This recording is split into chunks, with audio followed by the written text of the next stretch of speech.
Le panel sur le validisme, c'est une idée que j'ai eue quand on a commencé à parler de la radio. Et je me suis dit que ce serait super sympa de faire quelque chose super sympa.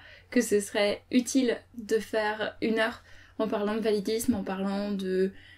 Au départ, ce panel s'appelait Bitcher sur les valides. Mais parfois c'est thérapeutique de dire du mal des gens qui nous rendent pas la vie très facile. On a fait ça avec Ali, autrement connu sous le nom du mec de Superfocal. Et ce qui est assez paradoxal, c'est que on a fait un panel alors qu'on était tous les deux en manque de cuillère. Et on aurait voulu le préparer plus, et on aurait voulu avoir un plan, et on aurait voulu faire quelque chose de super organisé, mais malheureusement ça n'était pas possible, car nous étions tous les deux en déficit d'énergie. Parce qu'on vit dans un monde qui demande beaucoup d'énergie, et on l'a pas cette énergie-là. Ah, en fait. Ah, ok, d'accord. On nous entend du coup. Ah bah super. Je pensais qu'il y avait de la musique qui passait, que... Non. Ok. C'est-à-dire que là, les gens nous entendent nous préparer depuis tout à l'heure, quoi. Non, ok. Voilà. D'accord, parfait. Bonsoir tout le monde. Yo tout le monde, c'est Squeezie. Wesh. Bonsoir. Aïe. Et voilà, ça commence bien pour une table sur le validisme. Je me cogne. Ça commence bien, ouais. Donc un stylo. En vrai, c'est l'Icarion, c'est pas Squeezie. Et on a Margot avec nous. Et Oui, moi, bonjour. C'est moi, moi, c'est Margot. Et Ali. nous avons le merveilleux Ali. Oui. En effet. Et on a un super visuel. C'est magnifique. On vient de découvrir le visuel. Oh, il est génial. Nickel. Il est splendide. On va s'éclater. Moi, j'ai le chat ici. Alors en vrai, je pense qu'on peut comme clean à ce sujet. Que veux-tu dire, Ali? Qu'on a essayé de discuter à l'avance de ce que chacun allait préparer. Mais Pour ce qui ça. tombe bien pour une table sur le validisme. On était beaucoup trop crevés pour ça. Voilà. Donc, l'Icarion a préparé quelque chose. Donc, du coup, en tant que valide, je me suis dit que j'allais participer à cette table non mixte sur le handicap, parce qu'on n'écoute pas assez les valides parler dans la vie, je trouve, et puis j'adore parler de moi en plus, donc ça tombe bien, j'ai des anecdotes sur moi. Alors, en plus, c'est l'occasion parfaite de parler d'une expérience que j'ai eue récemment, car j'ai testé quelque chose pour vous, pas me mettre dans un fauteuil et de faire semblant d'en avoir besoin, parce qu'il y a des idées de merde, il faut les garder pour soi quand même, mais j'ai testé pour vous de pousser un fauteuil dans Paris pendant une semaine, et souvent il y avait quelqu'un dans ce fauteuil, comme par hasard. Je vous ai donc préparé un petit top 10 des trucs nuls quand on se balade en fauteuil ou qu'on pousse quelqu'un en fauteuil à Paris, et quand je dis fauteuil, je parle bien évidemment d'un fauteuil roulant, hein, pas un rocking chair que j'aurais baladé pendant une semaine. Restons logiques 2 secondes, s'il vous plaît. Numéro 1, on va commencer par l'évidence même, le métro n'est pas accessible. Enfin, si, il y a la ligne 14, mais comme son nom l'indique, il y en a au moins 13 autres et elles sont pas accessibles. On salue l'effort, mais SVP, déconnez pas. On notera le petit détail qui personnellement me fait me bidonner parce que j'ai un humour de merde, la station Invalide n'est pas accessible. Sérieux, ils auraient fait exprès que ça aurait pas fait mieux, sérieux. Non, mais Numéro ça reste dans le thème au moins. Ah ok, d'accord, on me coupe la parole. Eh ben Parfait. oui. Parfait, super, ambiance. On peut pas réagir. Ok, d'accord, réagissez. Ali, défends-moi. Alors moi je trouve ça un peu déplacé de monopoliser la parole pendant qu'un valide essaie de s'exprimer. Excuse-moi, j'arrête d'opprimer les valides. Vous êtes en train de m'opprimer mon espace de manière générale, alors voilà. Hein, je vais finir ma chronique là, s'il vous plaît. Je peux pas parler après? Allez, on fera des interludes où tu parles. Donc, numéro 2, le RER non plus n'est pas accessible, ou plutôt si, mais un peu, mais pas trop. Il y a des ascenseurs pour accéder au quai, mais une fois lâché sur le quai, tu te démerdes. Il y a un fucking trou de parfois 30 cm entre le quai et le RER, sachant que les petits trous des fauteuils roulants font moins de 30 cm en fait. C'est le risque de rester bloqué entre le quai et le RER et de mourir, ce qui n'est jamais agréable. Numéro 3, vous devez commencer à reconnaître un pattern là. Les bus ne sont pas accessibles. Ou encore une fois, oui mais non. Hein. Il y a une rampe qui peut se descendre pour former un petit accès, ma foi, fort sympathique, mais ça reste très pentu. Surtout, les boutons pour appeler la rampe sont souvent cassés. Donc ça dépend de la bonne volonté de la personne qui conduit le bus. Et parfois, l'air de rien, un bus passe et la rampe ne descend pas, alors que t'aurais bien voulu monter dedans. Ou pire, t'es déjà dedans, mais tu peux pas en descendre. Et encore une fois, c'est moyen bof. Numéro 4, les voitures des valides de merde. Oui, c'est de la validophobie, je m'en fous, je suis valide, j'ai le droit de dire ce que je veux sur les valides, j'en ai rien à foutre. Il existe des gens qui se garent sur les trottoirs et ne laissent pas la place pour passer avec un fauteuil, parce qu'un fauteuil c'est large. Ce qui implique donc de passer sur la route. Et franchement, un fauteuil ça a 4 roues, mais on sent que c'est pas fait pour être sur la route, rien que pour des raisons de fragilité et de survie par exemple. Numéro 5, les trottoirs justement, il y a tellement de choses à dire dessus. Alors, parfois, les trottoirs sont pas assez larges pour passer, et donc il faut passer sur la route, ça commence bien. Parfois, sur les trottoirs qui sont déjà pas assez larges, il y a des poteaux de merde, comme on les appelle dans le jargon, qui font bien chier la bite. Parfois, les trottoirs sont penchés, juste pour le fun, pas parce qu'il y a un bateau, juste pour le fun. Et quand tu es en fauteuil ou pousses un fauteuil, tu es concerné par la gravité en fait, et tu dois forcer pour rester sur le trottoir et pas tomber sur la route, encore une fois. Les terrasses... Alors, excuse-moi, oui, je t'interromps, mais... C'est pas très poli, Ali. Désolé, mais pourrais-tu définir bateau pour les auditeurs? Oui, c'est vrai. Peut-être pas ça ce qu'est tombe bien un parce que bateau. je vais le définir juste après. Ah bah ok, tu as pensé? Et oui, le valide, il est il a valide pensé et en à des plus il trucs, explique. Oh là là. J'en étais où? Parce que du coup j'ai perdu le fil. Oh là là, merci Ali. Non mais c'est pas possible. On se fait martyriser Je par suis un valide désolé, à une c'est table du non second mixte. degré, oh là là, c'est drôle. C'est absolument pas drôle. C'est très Leblanc, bonjour. Oui. Donc les terrasses, je vous fais pas de dessin, ça prend toute la place des trottoirs, surtout ceux qui sont déjà trop étroits et qui ont plein de poteaux de merde. Et numéro 6, les bateaux, que je vais définir. Là, on rentre dans la partie du sujet qui est la plus magnifique parce que les bateaux, de base, ça semble être une bonne idée. Au lieu d'avoir une grande marche de merde pour monter sur le trottoir, il y a une légère pente. Tu te dis, hey, c'est cool, je vais pouvoir monter sur le trottoir. Ou alors aider cette personne qui est en fauteuil à monter sur le trottoir. Mais souvent, un bateau, ça se forme d'une pente et d'une petite marche de merde. Une toute petite, genre 3 cm, c'est rien. J'avais jamais fait gaffe, sérieux. Sauf que les petites roues des fauteuils, comme leur nom l'indique, elles sont petites. Et en fait, elles se prennent dans les petites marches des bateaux. Mais attention, not all bateaux, certains sont superbes et accessibles, surtout ceux des pistes cyclables en fait, qui sont parfaitement plats. Alors, c'est du travail d'orfèvre ce bateau-là, bravo les artisans, ça fait plaisir, c'était sans compter sur nos régions ont du talent.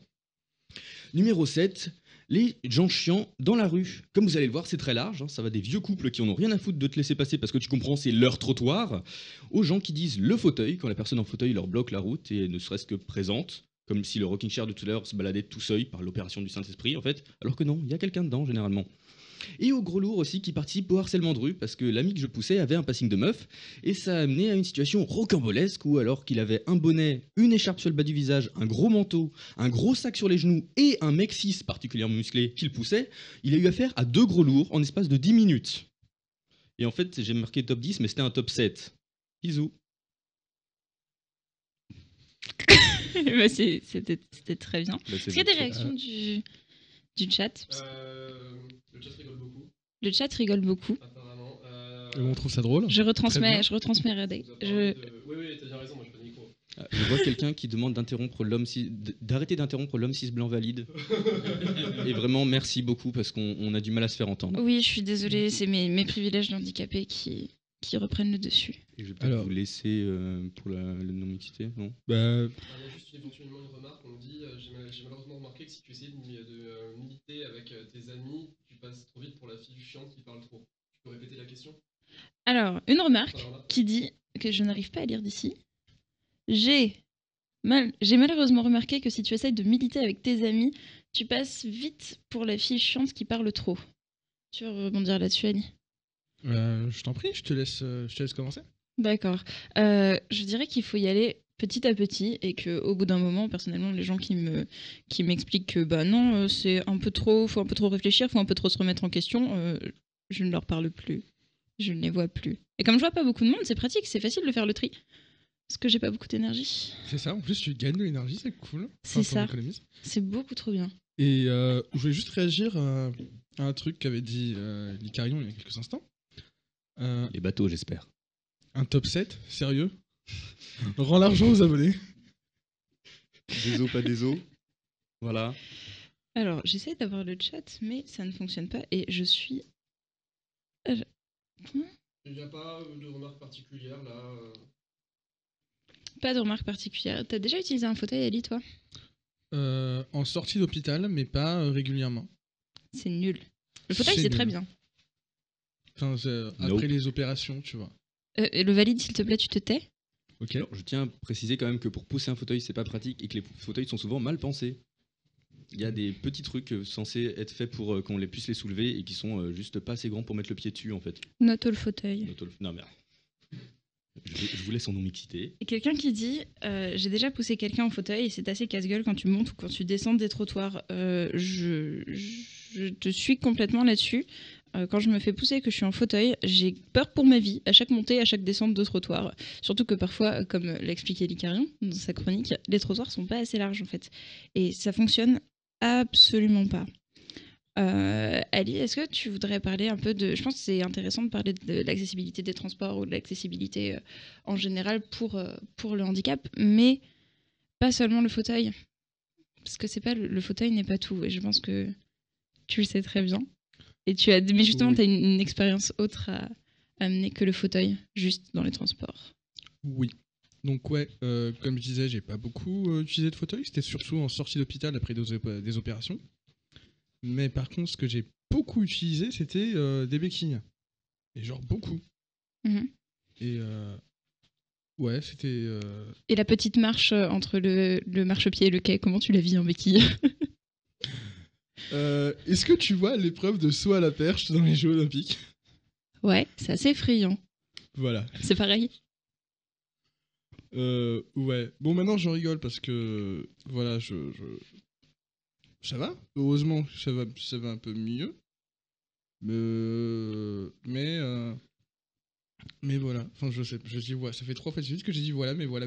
C'est la fatigue. Je tiens à C'est la rappeler aux gentilles personnes qui nous écoutent qu'on est 2 à être en déficit de cuillère. Ça va être une petite radio. Et oui, et il y a un valide qui me regarde là. Sur tout le monde, c'est le valide. Qui... Et oui. On va. Est-ce qu'on s'est présenté? On s'est même pas présenté. On a juste dit qu'on était Margot de Vivre avec et Ali de Superfocal, mais. Faudrait peut-être qu'on commence par se présenter. Et Licarion Rock de Licarion Rock. De tout le monde, c'est le valide. Oui. Alors, les gens s'étonnent que je sois valide et que je sois pas valide du coup. Alors. Ah bon oui, parce que c'est des gens. Oui, parce que oui, not all invalidité, parce que tout n'est pas en fauteuil. Not all. Et le handicap invisible, ça existe. j'ai ce qu'on appelle une neurofibromatose de Recklinghausen. Je vous laisse rechercher sur Wikipédia quand vous aurez le temps, mais en gros, c'est un syndrome de plein de trucs nuls qu'on essaye de traiter un par un. Et c'est souvent compliqué. Je sais pas, j'ai pas préparé ça. Tu veux qu'on te pose des questions? J'ai pas préparé ça, oui. Donc s'il y a des questions, je pourrais répondre. Comment ça se vit au quotidien? Enfin, les impacts que tu as sur ton quotidien. L'impact plutôt, parce que les impacts, ça se dit peut-être pas beaucoup. Au quotidien, comment ça se présente? Ça a été dur sur l'enfance et sur l'adolescence. Très clairement. Je pense que tu as vécu aussi... L'adolescence, c'est le pire, surtout quand on n'a pas de diagnostic, c'est horrible. C'était... Alors j'ai été diagnostiqué très très tôt. C'est l'avantage. Mm-hmm. C'est... On le sait très vite, parce que un des trucs qui servent à la diagnostiquer, c'est... c'est pas du tout comme ça qu'on dit. Enfin, le diagnostic se fait, c'est mieux les mots dans cet ordre-là. Le diagnostic se fait sur des petites taches qu'on voit sur la peau.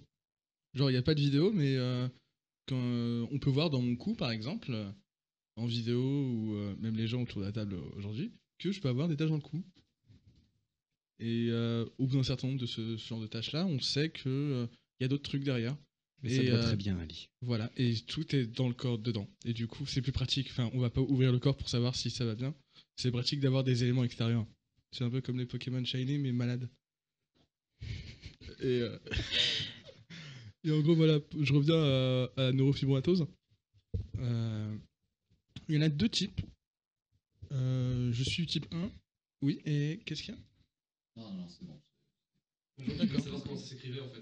Non mais c'est bon, il y a quelques gens qui ont répondu. Quelqu'un a écrit. Super. Merci. Les gens s'autogèrent. C'est super. Justement, on parlera d'autogestion dans la pop culture. Ah ben merci. T'es shiny dans mon cœur aussi. Et en gros, ce que j'ai... Déjà, par quoi j'ai été touché? Déformation musculaire et osseuse, fragilité osseuse à plusieurs niveaux. La plus dure, ça a été au tibia.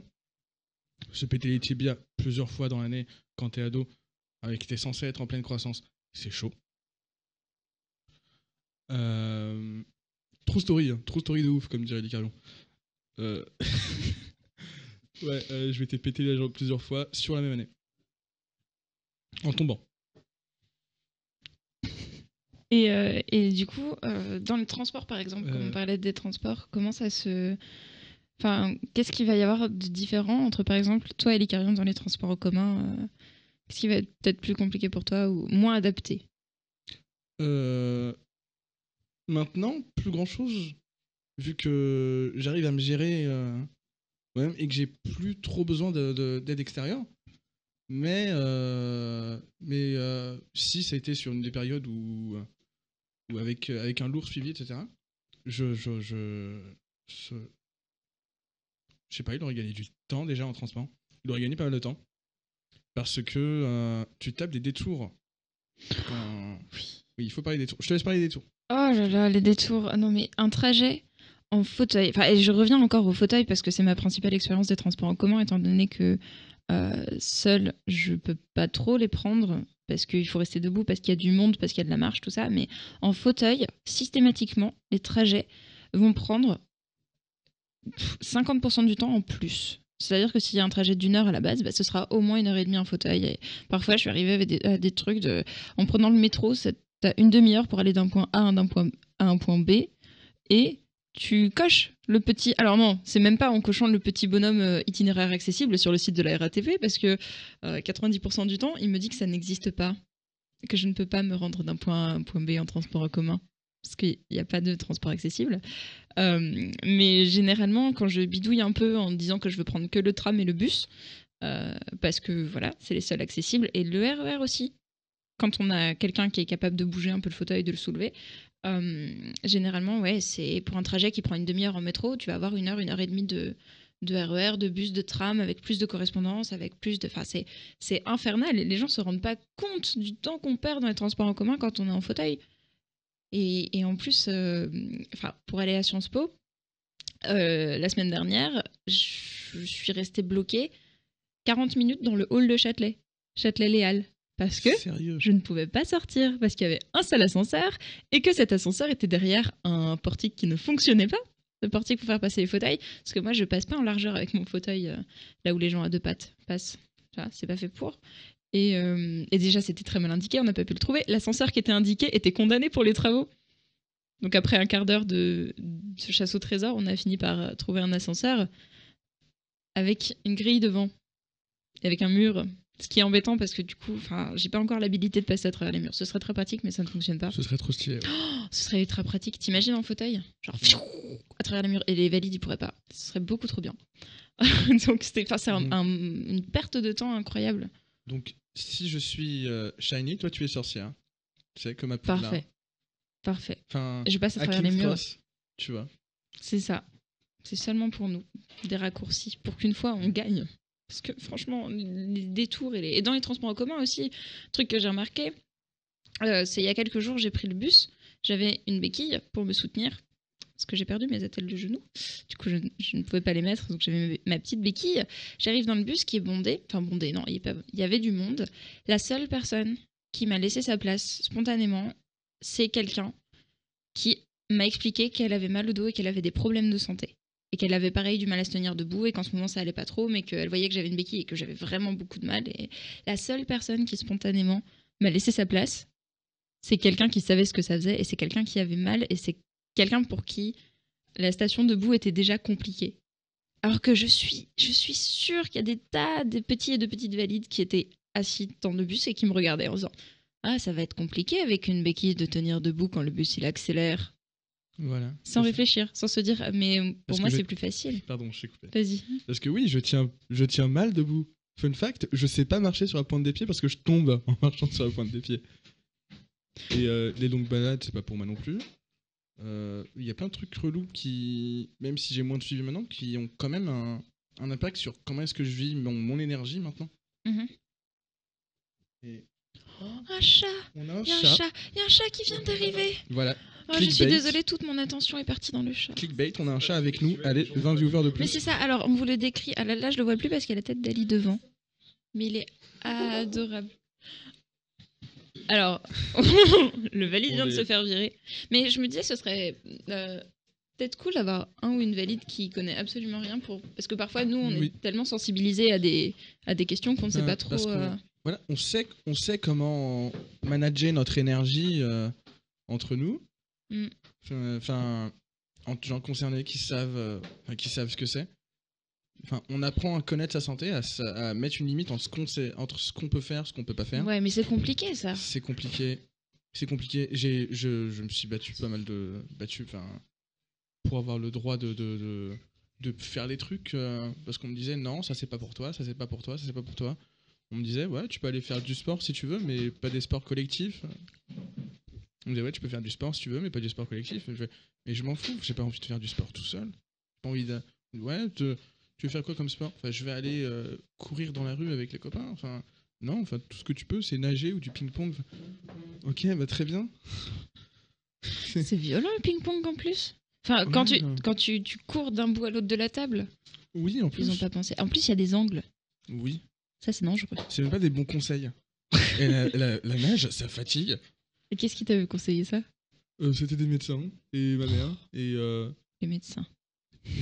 noto le médecin, il y a des médecins comme Oui, il y a des Mais, médecins cool, il y a des médecins cool, mais il y a aussi des médecins qui vont t'expliquer qui ça. Ah, petite anecdote amusante, j'ai fait une intoxication alimentaire en début de semaine, c'était très sympathique, et j'ai eu de la fièvre pendant à peu près 2-3 nuits, ça revenait que la nuit, et donc au bout d'un moment, au bout de 2 jours, de 2 jours à 38, j'ai fait un pic à 38,6, qui pour moi c'est énorme, parce que d'habitude je suis entre 30, ouais, je suis autour de 36 degrés, donc ça fait quand même 2 degrés et demi de plus que ma température normale. Je me suis dit qu'il fallait peut-être commencer à s'inquiéter et appeler le 15 pour qu'il me dise si j'ai besoin d'appeler SOS médecin, enfin voilà, pour me faire soigner, n'est-ce pas? Et j'ai expliqué à la gentille dame médecin généraliste de permanence que j'avais de la température et que j'avais 38,5, mais que d'habitude ma température c'est 36,5. Et elle s'est arrêtée. Elle a eu un moment de. Mais c'est pas de la température. 38,5, ça va. C'est pas très chaud. Et j'ai eu beau lui expliquer que bah non, pour moi, c'était. Enfin, je lui ai expliqué que j'avais un syndrome d'Ehlers-Danlos. Je lui ai expliqué que mon nerf au niveau de la thermorégulation, mon corps a du mal. Je lui ai expliqué. Je lui ai dit que d'habitude, j'avais 36 degrés de température corporelle, de température interne. Et elle s'est absolument pas inquiétée. Elle s'est juste dit bah non. Selon mes courbes, pour les êtres humains, c'est 38,5, ça va, tu vois. C'est un tout petit peu fiévreux, mais ça va, c'est gérable. Et enfin, avec le recul, quand j'ai dit à mon médecin généraliste, le médecin qui me connaît, que j'avais eu 38,5 pendant 2 nuits, il m'a regardé avec des grands yeux, l'air de dire mais t'es pas allé voir un médecin et t'as rien dit? Et je lui ai expliqué, bah si, j'ai appelé le 15 et ils m'ont dit que c'était pas grave. Enfin, des médecins qui vont remettre en cause ta parole. Et parfois, ça peut être dangereux parce que là, je me suis dit, bon, c'est retombé et j'ai réussi à gérer ma fièvre. Mais une fièvre trop forte, ça affaiblit. Une fièvre trop forte, ça peut être extrêmement dangereux. Et c'est des situations où, quand le soignant ou la soignante ne te croit pas, ça a des répercussions directes sur ta santé et ça l'impacte en négatif. Ouais, c'est chaud. T'as déjà vécu des trucs comme ça avec des médecins? On va dire, J'ai eu des médecins nuls, ouais. ça arrive.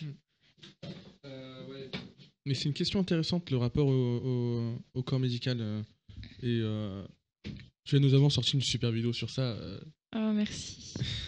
Si vous voulez, vous me faites signe, hein, si vous voulez suivre un peu les questions du chat, je vous les Oui, remonte. mais je pense que je vais dis au chat que je discrètement... surveille, c'est juste que j'ai pas envie de les couper parce que là on est dans la discussion et c'est ça qui est important. Je vais discrètement changer de micro. Je vais aller en face, Oui. comme ça je verrai le chat. Ah, bonne idée. Ce sera plus pratique.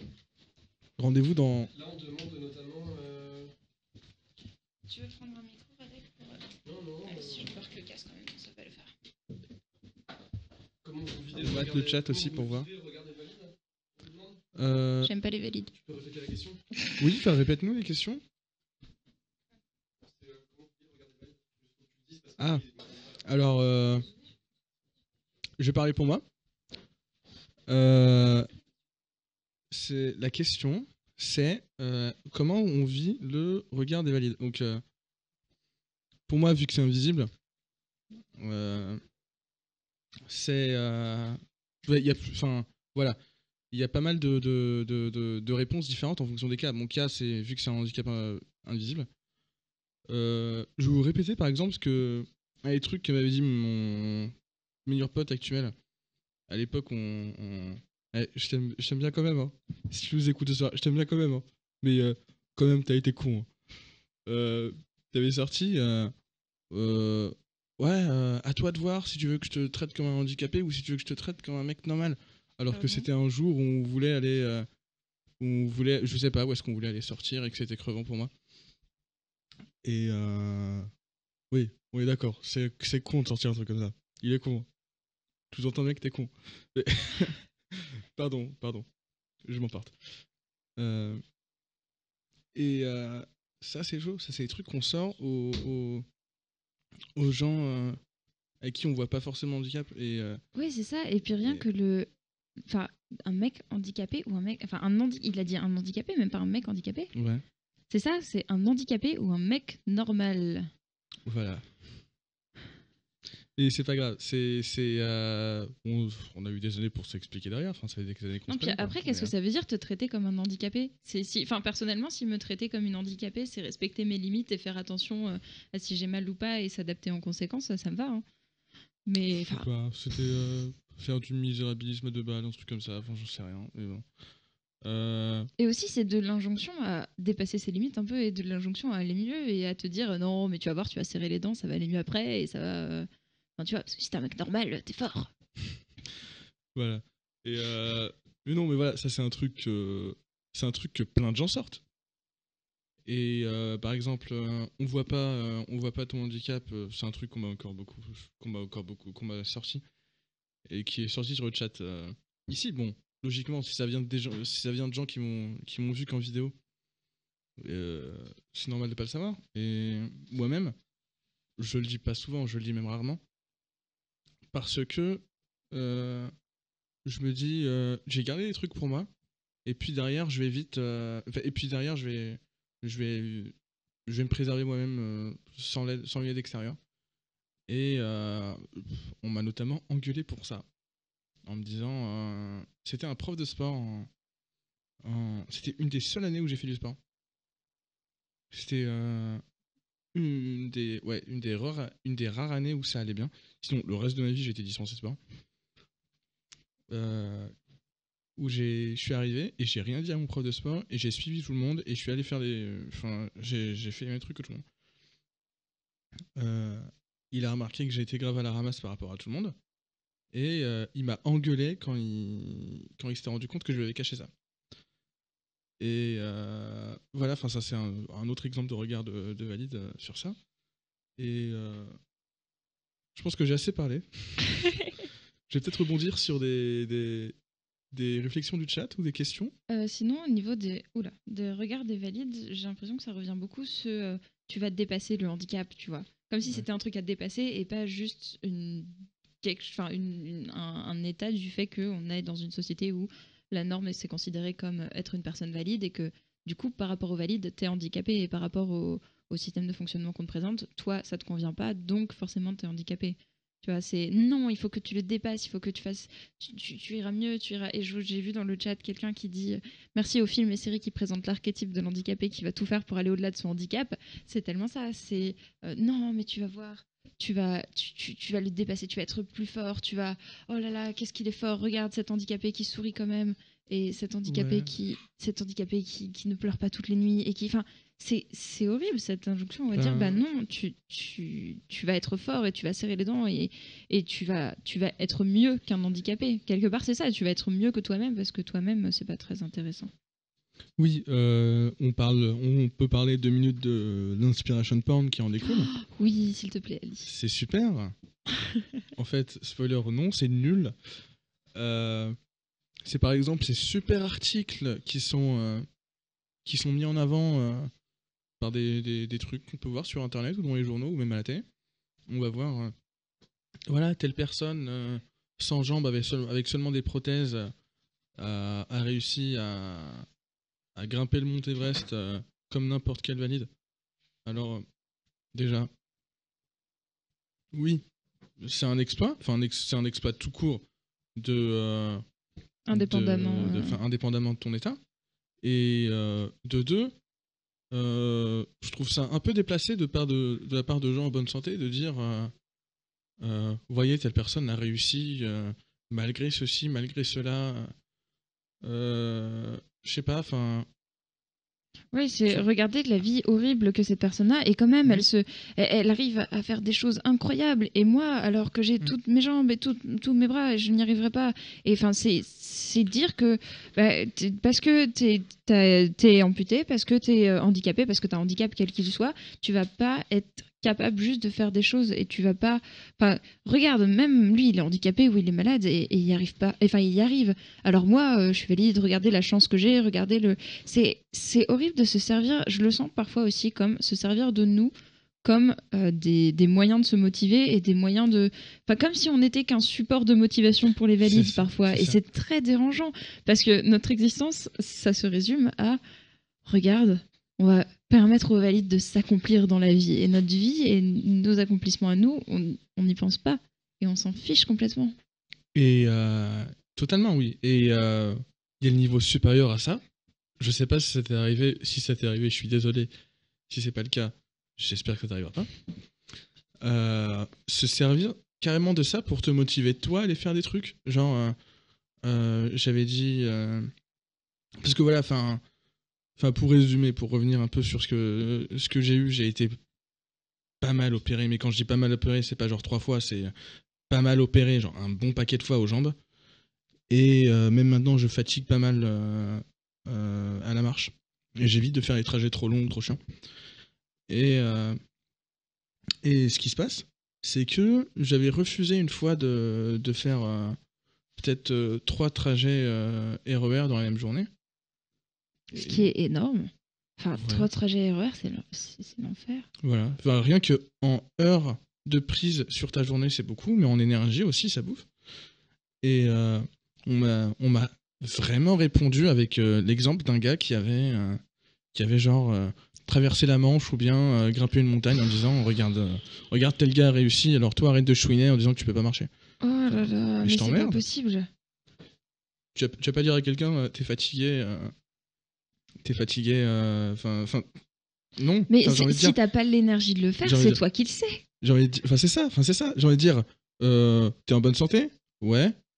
Shane Bond est en bonne santé et fait le 100 mètres en moins de 10 Mais c'est secondes. ça, vas-y, Fais-le. cours, Vas-y. à t'entraîner. Et Mais c'est exactement tellement ça. C'est juste si tu n'as pas les capacités de le faire, déjà t'as pas à le prouver. T'as Et rien à prouver à C'est personne. ça. Si toi, vivant une quelconque, qui m'écoute, vivant une quelconque Maladie, je sais pas, handicap, maladie ou handicap, ou qui t'entrave en quelque manière que ce soit, il y a que toi qui peux te fixer tes limites. C'est ça. C'est à toi Ok. c'est à toi de gérer et c'est surtout à toi de dire que quand tu peux pas, tu peux pas. Et t'es légitime et c'est pas quelqu'un de valide qui va venir t'expliquer la vie en te disant oui mais en fait si tu fais petit à petit tu vas t'habituer et il y a ça aussi, il y a le fait, enfin c'est un exemple enfin quelque chose que personnellement j'ai beaucoup dans mon... On nous entend plus. On nous entend plus. Non. C'est la fin. Pourtant il y a du son, Allô? plus de son. Ouais.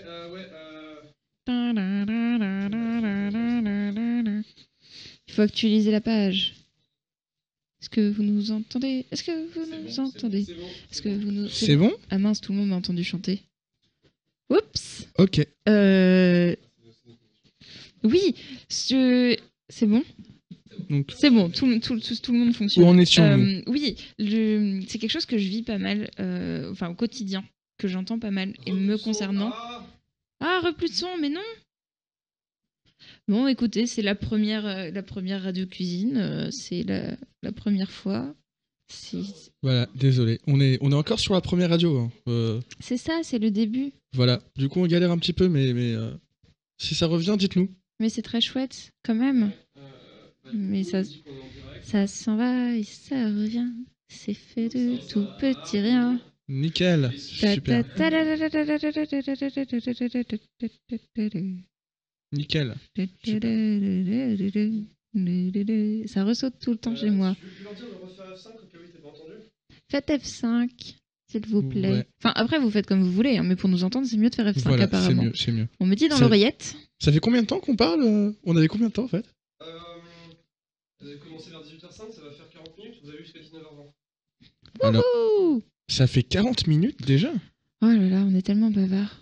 Mais Ouais, c'est très bien. c'est très bien. C'est très bien. J'apprécie fortement ce moment. Il y a pas mal de trucs dont on parle et Oui, et attends, moi je vais noter ce que je voulais dire parce que le temps qu'il n'y ait plus de. Oui. J'aurais oublié, même s'il n'y a plus de problème technique dans 30 secondes, j'aurais oublié. j'ai pas mal parlé. Je pense que je vais laisser Margot parler.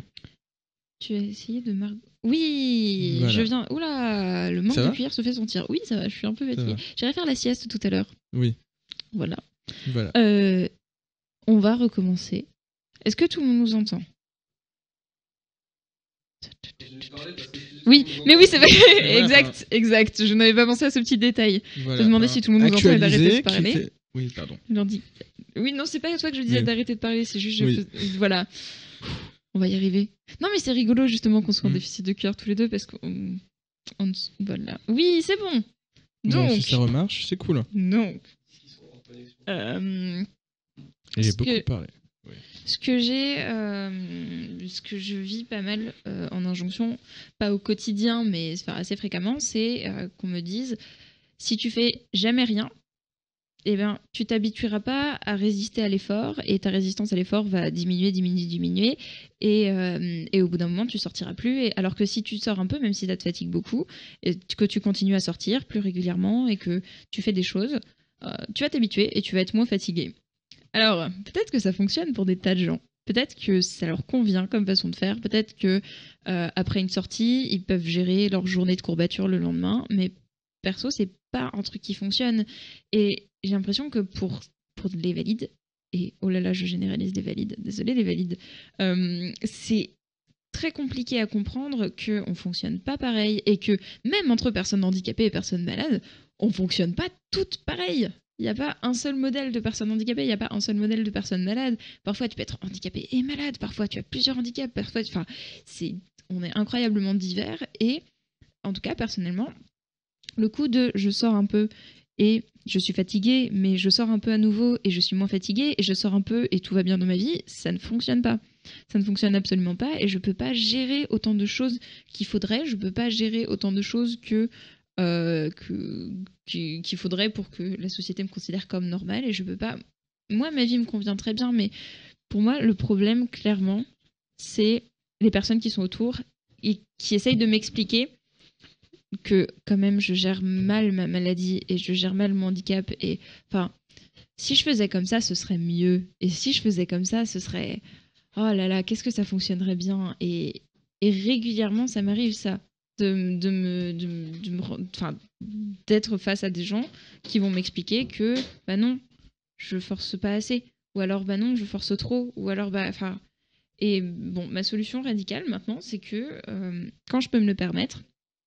Donc quand c'est des gens de qui je ne dépends pas et que, enfin voilà, quand je peux me le permettre, généralement, j'essaie d'expliquer une fois à la personne et si la personne ne comprend pas, je coupe les ponts. Ah, on va relancer le stream. Ouais, on coupe et on le relance, peut-être ça va marcher. On va couper et on va relancer. Je vais le relancer.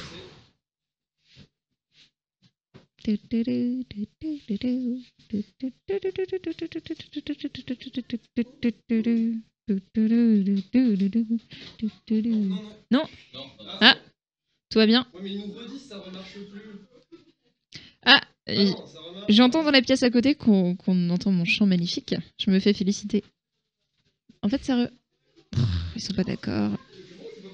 Je vois qu'il y a quelqu'un qui a demandé si j'en parlais sur ma chaîne. Alors non, sur ma chaîne, j'en parle pas. Je parle de cinéma. Mais par contre, Margot a une super chaîne Coucou. très documentée sur le sujet.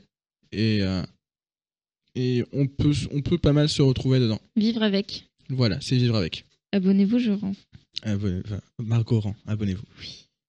Et quelqu'un qui dit, Calvin qui dit, je me rappelle un commentaire sur ta chaîne en mode, tu devrais oublier les cuillères de temps en temps et penser à autre chose. Ça m'avait tellement énervé. Effectivement, je me souviens très bien de ce commentaire qui m'avait dit que parfois il fallait quand même que j'arrête de compter mes cuillères et qu'il fallait que je profite de la vie, qu'il fallait que j'arrête de mesurer mon énergie tout le temps, qu'il fallait que j'arrête de calculer. Et en fait, c'est pas possible.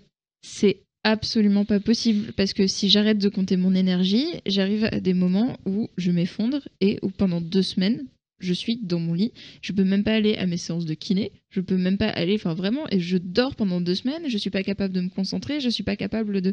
Et ça va, finalement, le résultat, ça va être que ça va me couper plus qu'autre chose.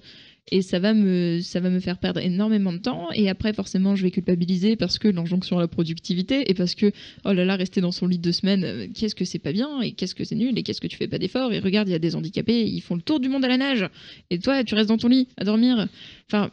je ne trouve pas les mots, ça m'énerve beaucoup. Les personnes qui ne sont pas... Mais en général, les personnes qui ne sont pas concernées, qui viennent essayer de t'expliquer ton problème, plutôt que de te dire, bah, j'ai vécu ça, ou alors j'ai vu tel truc, et de te le proposer, de te mettre ça sur la table en te disant, bah voilà, t'en fais ce que tu veux. Et enfin, ça peut être cool. Bon, parfois c'est pénible quand les gens le font trop, mais ça peut être une solution de dire, bah voilà, moi j'ai vu ça sur Internet, ou j'ai vécu ça une fois dans ma vie, mais de ne pas supposer et de ne pas partir du principe que ça va fonctionner et que ils ont la solution pour ta vie et qu'ils vont la gérer mieux que toi. Et c'est très énervant. Et surtout pendant l'adolescence, tu parlais de l'adolescence tout à l'heure et du fait que c'était compliqué pendant l'adolescence. Et c'est une période, c'est ça. On a moins confiance en nous. L'adolescence de base, c'est un peu délicat pour énormément de gens, je pense. Oui. Et quand tu rajoutes par-dessus des personnes qui viennent t'expliquer ton état, des personnes qui viennent te dire que tu n'as pas mal, des personnes qui viennent te dire d'arrêter d'avoir mal ou d'arrêter de faire semblant d'avoir mal plutôt parce que tu attires l'attention. Tu sais qui m'a dit ça ? Vas-y. La principale de mon collège, l'année justement où je m'étais pété les jambes plusieurs fois. Oh. Mais pourquoi tu t'es pété les jambes ? T'as fait exprès ? Non. Bon, j'ai dit. Non, je suis sûre que tu as fait exprès genre pour l'attention, tu vois, parce que ça t'amène tellement d'attention de la part de tout le monde. La rééduque, le kiné, c'est top. Hein. Non mais c'est ça. T'avais envie de rencontrer plein de nouvelles personnes. C'est la seule solution que t'as trouvée, bravo Ali. Ben voilà. Je ne te félicite pas. J'aurais pu faire des vidéos, mais non. Je ne te félicite pas. Ah non mais ça... on va faire un tour dans le chat. Oui. Et, voilà. Je voulais rebondir sur la personne qui disait arrête de compter des cuillères, justement. J'ai une image très rigolote qui me vient en tête. Oui, j'ai envie de dire à cette personne, et bon, la métaphore est peut-être foireuse. De lui rebondir dessus. Je peux me reprendre dessus, mais cette personne, quand elle a 10% de batterie sur son téléphone et qu'elle est encore loin de chez elle, elle me ment si elle me dit qu'elle compte pas les pourcents. C'est ça, non mais c'est exactement ça. Tu sais que t'as de l'énergie limitée, tu sais que c'est comme, si t'as, je sais pas moi, 2 kilos de pâtes pour manger pendant une semaine. Tu vas pas manger 1 kilo par jour pendant les 2 jours. D'énergie. Mais c'est ça. Tu fais un calcul, c'est normal. Parce que tu vas pas te dire, oh mais non, je vais arrêter de compter les pâtes que je mange et puis au pire, à la fin de la semaine, je mourrai de faim. C'est pas grave. Enfin, tu vas gérer, c'est de la gestion de stock. En vrai, voilà. C'est ça. On devrait être ingénieur ou tu sais, dans les usines, dans les entrepôts. On fait de la gestion de stock d'énergie. Et justement, en tout cas, moi, ça m'a permis. Maintenant, je sais gérer mon énergie et je sais gérer ça. Et ça facilite la vie de tous les jours. Bon, par contre, c'est toujours en veille, dans un coin de la tête, le calcul d'énergie. Ah, tu as vu quelque chose de... Je viens de voir Ali, je t'aime. Calme, je t'aime aussi. Magnifique déclaration d'amour. Et on me dit dans l'oreillette que oui, si on est ingénieur en gestion de stock, on doit collectiviser. On doit collectiviser les boîtes. Moi, je veux bien récupérer de l'énergie de gens. Si des gens en ont trop. Voilà. Installez des capteurs solaires et partagez vos énergies avec vos amis en déficit. Une très bonne remarque, très pertinente. Est-ce que le handicap à l'adolescence, c'est une phase comme la bisexualité ? On fait ça pour se faire remarquer, nous aussi. Voilà. Oui, et en plus, parfois, on peut cumuler les deux. Tu vois, le handicap et la bisexualité. Et là, non, mais là, je t'explique pas comme j'avais besoin qu'on me regarde et qu'on me remarque et qu'on fasse attention à moi au lycée et au collège. Hein. Ah là là, c'était incroyable. Heureusement, maintenant, je mets des choses sur Internet et du coup, les gens font attention à moi et je vais mieux. D'autres commentaires. Il y a des Genkidama qui arrivent. Vous êtes adorables.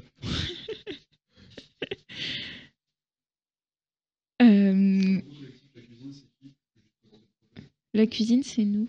Alors, Florent qui dit, t'as le nom de ta principale, elle bosse dans un autre établissement.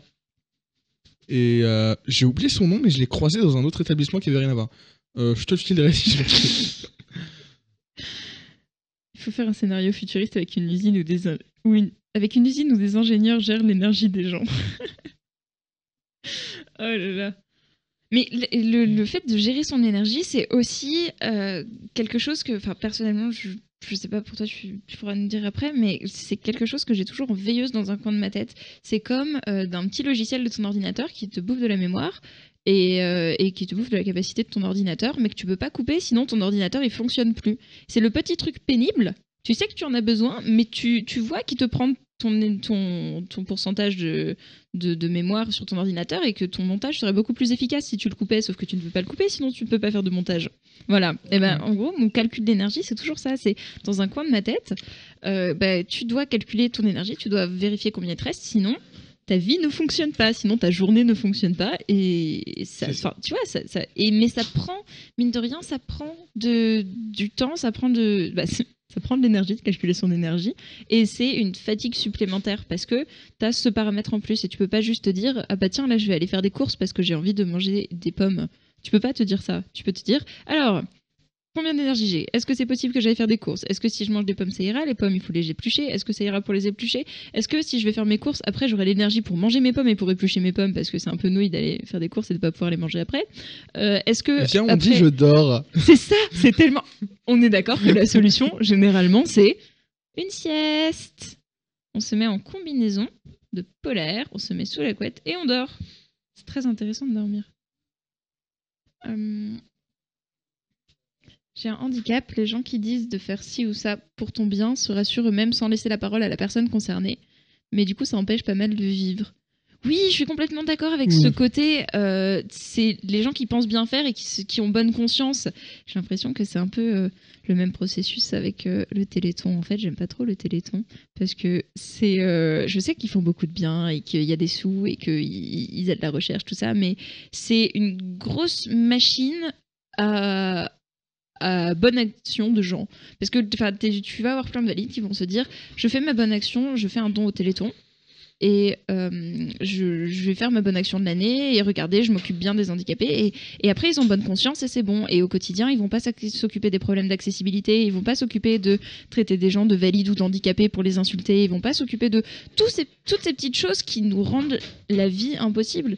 Et ça va pas être ok, c'est une bonne action dans la mesure où potentiellement ça va nourrir des fonds, les fonds qui seront utilisés pour la recherche, il y en aura peut-être, et voilà, ok, ça va être très bien de ce côté-là, mais ça va complètement parasiter la remise en question, et ils se diront, c'est bon, j'ai fait ma bonne action, maintenant j'ai pas du tout à me questionner quand il y a un fauteuil roulant qui arrive avec une personne dedans sur le trottoir et que moi je reste en plein milieu du trottoir parce que tu comprends, la personne elle a qu'à descendre une marche et remonter la marche. Ils vont pas se questionner quand quelqu'un va leur expliquer qu'il ou elle a une maladie chronique et de la fatigue et donc qu'il peut pas se déplacer et que c'est eux qui doivent se déplacer. Ils vont pas se questionner quand... toutes ces petites choses qui font que notre quotidien à nous est pénible et personnellement mon quotidien est beaucoup plus pénible à cause des personnes valides et d'une société qui ne m'accepte pas qu'à cause de ma maladie, qu'à cause de la maladie en tant que telle. Si j'avais que les douleurs et la fragilité du corps et tout ça, ce serait le bonheur. Je serais tellement, tellement heureuse.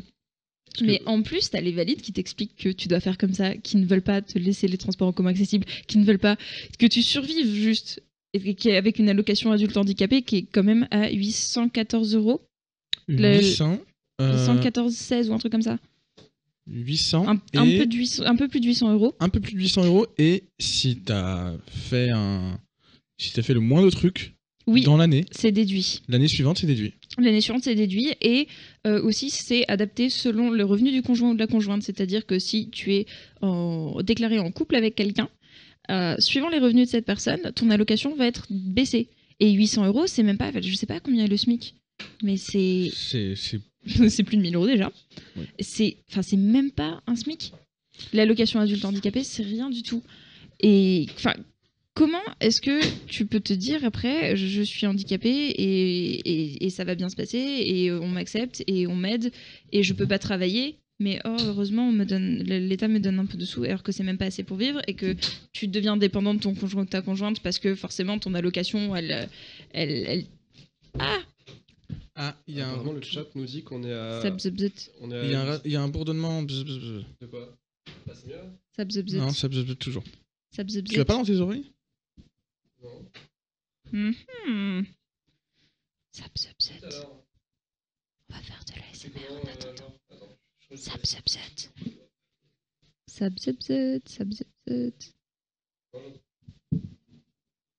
J'entends. Excusez-moi, c'est moi qui fais une petite intervention. Parce qu'il faut essayer de meubler. Faut savoir que les gens n'ont pas d'image. Quand les gens n'ont pas d'image, il faut toujours meubler en permanence. Ouais. J'entends pas de bourdonnement moi, dans les casques. Bon, bah, c'est pas grave, on va continuer. Non, mais c'est super chiant. Est-ce que vous entendez des bourdonnements là dans les. Qu'est-ce que c'est ça? Oui, ils comprennent pas forcément. Ah, oui. Alors, nous avons un peu. Ah, c'est bon. Bon, bah, désolé, tu ne vas pas pouvoir avoir de casque. Ah. Mais non, bah si, je vais lui rendre à Ali. Ali, tu ne vas pas pouvoir avoir de casque. Parce que Ali a enlevé son casque, il n'y avait pas de bourdonnement. Mais quand Ali remet son casque, il y a du bourdonnement. C'est Ali qui fait d'intervenir. En fait, je voulais juste intervenir parce qu'on avait apparemment des données. Je te laisse les lire, je te remonte un peu le chat sur le SMIC et sur. Oui, exact. Je les ai vus passer. Je rends son casque à Ali. Je les ai vus passer. Margot Avec ASMR, mes yeux d'aigle. nouvelle chaîne. Ça, il faut le faire. Il faut que tu fasses ta chaîne d'ASMR. Avec mes yeux d'aigle. Donc. 808-45. 808-45. Ah, je pensais que c'était 814 ou 812. Eh bien non. Et le SMIC 1200 à peu près. Et oui, donc c'est ridicule. C'est ridicule. Ok, donc c'est pas moi qui ressens ce que tu dis rapport au travail et la AH. J'ai été arrivée à ces conclusions moi-même, mais c'est bien d'avoir confirmation. Non, enfin, et clairement, ça crée une dépendance en plus. Et ça, mais je pense que je vais pas partir sur ce sujet juste très rapidement parce que je pourrais m'énerver pendant à peu près une heure et demie et nous n'avons pas ce temps. Mais ça va créer en fait déjà le fait de pas avoir de quoi vivre décemment. Et surtout quand tu es malade ou handicapé, souvent tu as des coûts supplémentaires liés à la maladie ou au handicap qui ne sont pas remboursés. Des attelles, par exemple, pour mon cas, ça va être les seuls attelles qui sont adaptés. Parfois, c'est les attelles qui ne sont pas intégralement remboursés. Et je vais avoir 20, 30, 40 euros par attelle à payer en plus. Et avec 800 euros par mois, si je devais vivre avec l'allocation adulte handicapé et seul, je pourrais pas m'acheter mes attelles. Et donc ça va créer déjà une dépendance par rapport aux personnes qui sont proches, par rapport aux personnes avec qui on vit. Et le fait que cette allocation soit baissée en fonction des revenus du conjoint ou de la conjointe, ça va appuyer cette dépendance et ça va augmenter cette dépendance parce que si tu es avec quelqu'un, cette personne va gagner moins. Enfin, cette personne va avoir une allocation qui est moindre, une allocation qui est baissée. Et va dépendre de toi financièrement, va te coûter plus d'argent, entre guillemets. Enfin, toi, tu vas devoir débourser plus d'argent. C'est une dépendance qui augmente encore plus.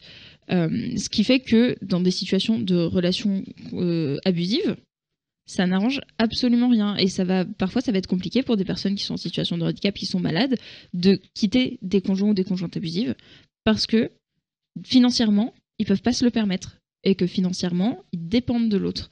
C'est extrêmement malsain. Et pour moi, ça veut aussi dire implicitement, tu n'es pas ta propre personne et tu ne peux pas être indépendante. Et ça m'énerve énormément. Désolée de te couper, mais je ne trouve pas ton ad sur Twitter. Margot, c'est quoi? C'est Hermine-Ced. Ah bah très bien. Vous êtes tellement rapide. C'est adorable les gens qui répondent. Vous êtes merveilleux. Et du coup, il y a plein de trucs dans le... Est-ce que tu peux remonter le chat, s'il te plaît? Il y a eu des trucs intéressants qui sont passés sur le chat. Ouais. J'étais concentrée sur le vide pour parler parce que je sais que si je regarde le chat en même temps, je vais perdre le fil. Tu vois le chat douter, Ali? Ouais. Si tu peux zoomer un peu, c'est cool. On n'a pas de bourdonnement. Ok, ça on l'avait entendu. Wow, ça zoome la fenêtre de rien, je crois. Oui. J'avais beaucoup aimé ta vidéo sur les transports, j'y pense à chaque fois que je monte dans un bus, donc gros merci. Et bah gros de rien. À la fac, j'ai eu un claque dans mes oreilles, je sais pas ce qui s'est passé. Tout va bien? Bon, apparemment je suis la seule à avoir été impactée, mais j'ai vraiment... Tout va bien. Du coup, à la fac, j'ai préféré ne pas me déclarer malade, car finalement c'était moins contraignant de le passer sous silence. Heureusement que c'est léger. Et je sais que dans des situations de travail, il y a beaucoup de gens pour qui c'est le cas. C'est moins contraignant de ne pas faire les papiers pour déclarer une maladie. Et en fait, quand tu demandes dans des entreprises, parfois t'as des gens qui sont en situation de handicap qui ne l'ont pas déclaré. Parce que c'est trop compliqué, parce que après tu as un certain pourcentage et suivant le patron ou la patronne, tu vas potentiellement perdre ton travail. Ne pas être embauché ou être embauché suivant ton handicap, suivant ce que ça implique pour l'entreprise, si tu le déclares, enfin voilà. Donc parfois, et malheureusement bien trop souvent, la meilleure solution, c'est de serrer les dents et d'attendre que ça passe et de s'épuiser jusqu'à casser complètement son corps. Oui, c'est exactement ça. Et c'est ce que je disais juste avant. Enfin, quand tu peux cacher ça entre guillemets et quand c'est pas visible, quand c'est léger ou pas, putain, ou pas peut-être. Oui, tu le caches, comme j'avais dit quand j'étais au lycée, la seule année où j'ai fait du sport. Mhm. Mais oui, parce que j'avais changé de lycée plusieurs fois. Bref. Mais voilà, enfin, je m'étais fait engueuler par le prof de sport et quand je charge d'étape, je le dis pas. Je dis pas que j'ai une neurofibromatose. Non, je dis juste ouais, c'est cool, je le cache, je gère de même de mon côté. Mais je pense toujours à ce prof de sport qui m'a engueulé. Et du coup, voilà. Est-ce que ça t'arrive parfois des proches qui s'inquiètent trop pour toi et qui... Ou est-ce que c'est plutôt le contraire, t'as des... Enfin, si tu veux en parler après, hein, ou est-ce que ça a pu t'arriver par le passé, du fait que des proches peut-être se disent bah non, tu peux faire plus, alors fais plus, qui te poussent, ou alors qui te surprotègent, ou qui... Parce que c'est compliqué aussi à gérer quand il y a des personnes qui tiennent à nous et qui nous voient mal, et qui savent pas vraiment comment on fonctionne, ou qui savent de l'extérieur comment on fonctionne, et leurs réactions parfois sont compliquées à gérer aussi, je trouve. Ouais, alors qu'elle soit surprotective, Surprotectrice, il me semble. Surprotective. Qu'elle surprotège.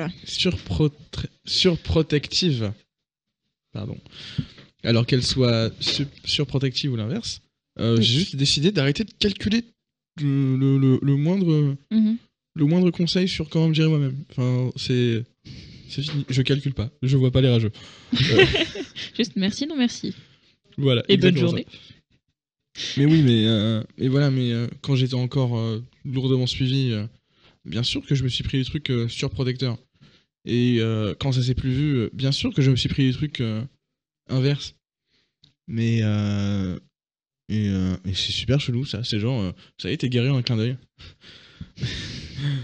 Mais voilà, juste, je calcule pas. C'est tout.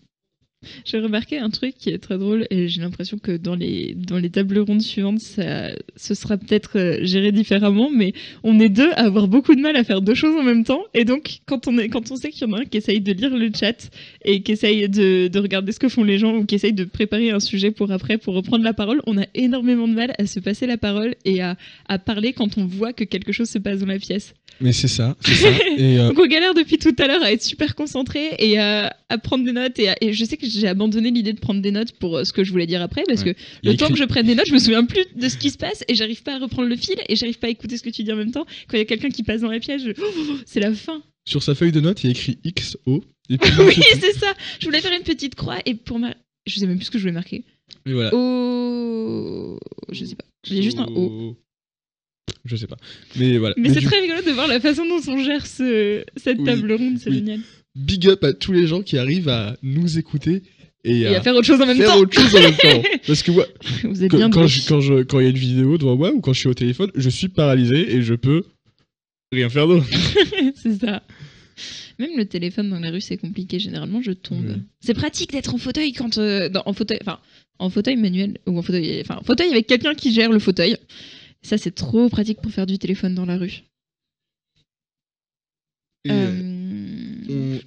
y avait un truc auquel je voulais réagir tout à l'heure, c'était sur les dossiers AAH ou la MDPH en général, ou même dans d'autres cadres en fait. C'est tout ce qui concerne les infrastructures publiques en France au sujet de la maladie.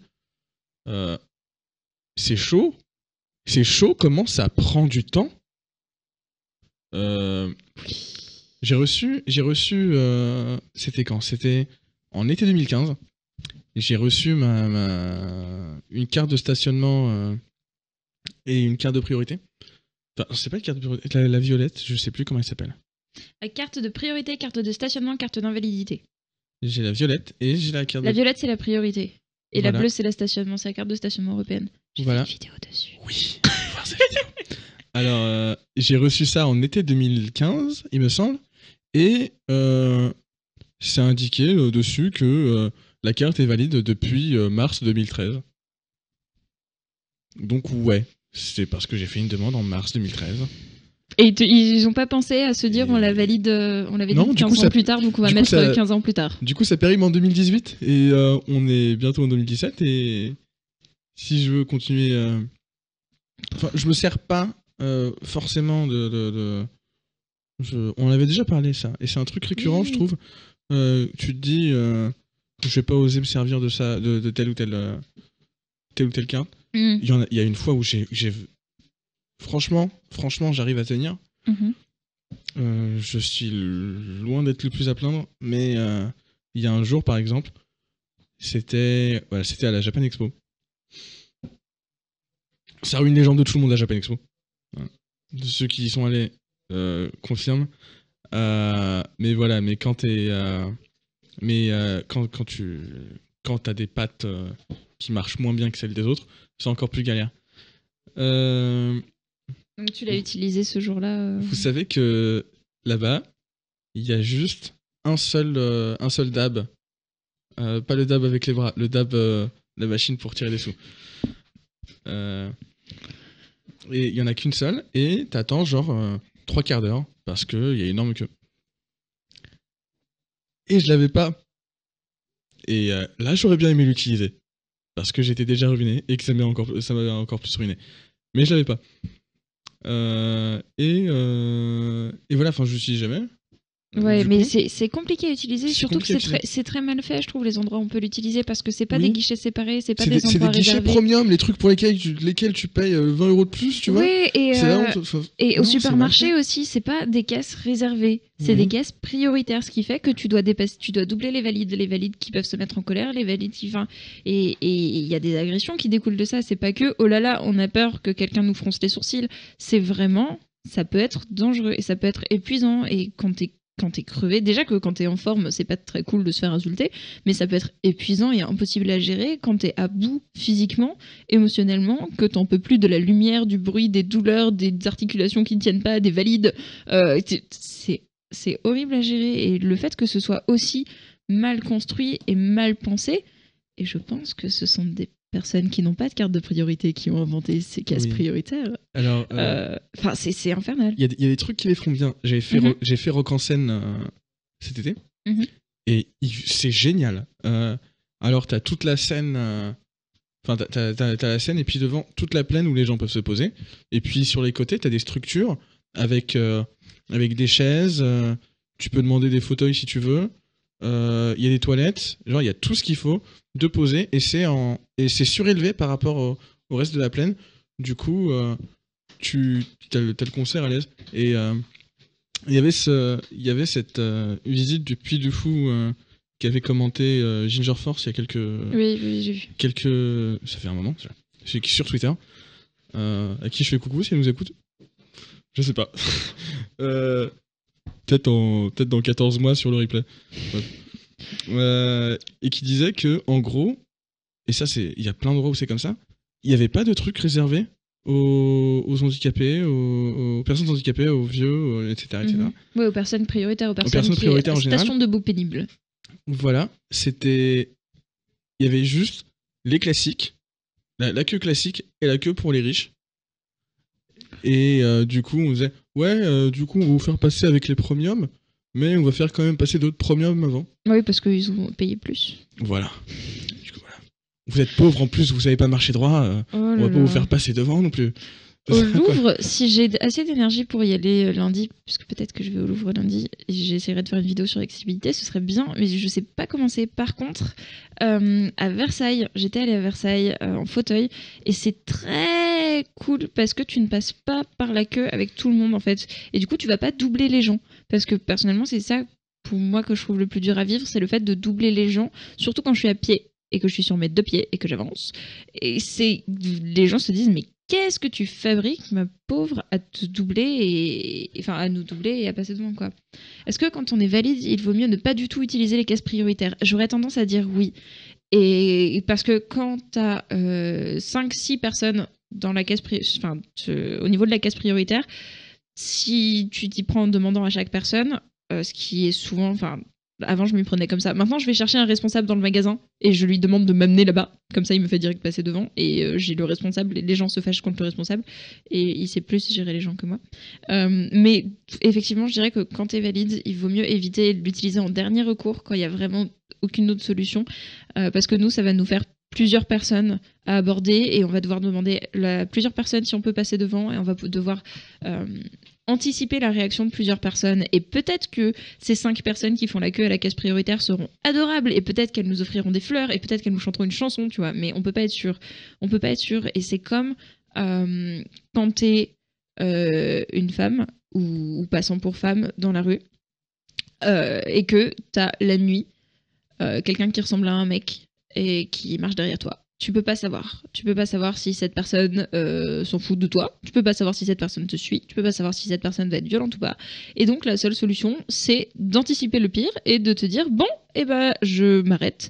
Ou alors je vais dans un endroit éclairé avec des gens. Ou enfin voilà. Et c'est exactement pareil quand tu vas à une case prioritaire et qu'il y a des gens qui sont debout qui attendent. Tu peux pas connaître leur réaction. Et parfois, quand je sais que je suis pas capable de gérer des réactions négatives et de la violence, je passe pas ou je vais pas faire mes courses. Alors, on a recommandé. Oui. En fait, il vous reste 5 minutes. Il nous reste 5 Donc, minutes. je me proposais de vous laisser dire un mot de la fin avant que vous laissiez l'antenne. Voilà. On va devoir s'en aller. Oh, il y a des mots C'était pas adorables. ta soirée, Margot. Non, Il y a Renaud qui dit moi je vois Margot, je lui chante une chanson directe. c'est beaucoup trop mignon. Je suis très déçue, je pensais que ça s'appelait Radio Margot dans la cuisine. On m'a menti sur le titre. Alors non, pas du tout.